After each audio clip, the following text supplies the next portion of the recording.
D'un côté, il y a les chanceux. Lorsqu'ils tracent un rayon d'1 kilomètre autour de chez eux, ils tombent ici. Mais bien sûr, les chanceux sont rares. Les urbains, eux, d'autant plus s'ils sont sportifs, se sentent rapidement à l'étroit dans leur périmètre. Si c'est un secteur d'1 kilomètre, tout le monde va venir dans 1 kilomètre, donc logiquement ici, ça va faire un rassemblement. Si on courait en groupe, là je comprends, mais quand on court à deux, en plus on a toujours un petit espace. Je pense pas que ce soit dangereux pour les autres personnes, quoi. À Brest, le dimanche, cette promenade très prisée des riverains se couvre rapidement de marcheurs et de joggeurs.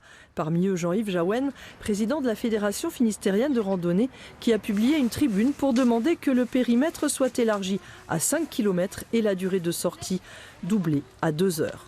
Ici, je suis à peu près à 1 km de mon domicile. Et vous voyez en contrebas, au parc à chênes, il n'y a pas un chat.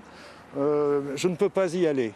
Qu'est-ce qui peut gêner que j'aille par exemple à 5 km de mon domicile faire 10 km sur le GR34 où il est peu probable que je rencontre de fortes concentrations de population. Plus on ouvre l'espace, moins il y a de risques évidemment de propagation de ce virus. Dans cette tribune adressée au gouvernement, la Fédération française de randonnée et d'autres associations sportives rappellent que le but recherché est de limiter les regroupements, pas les sorties.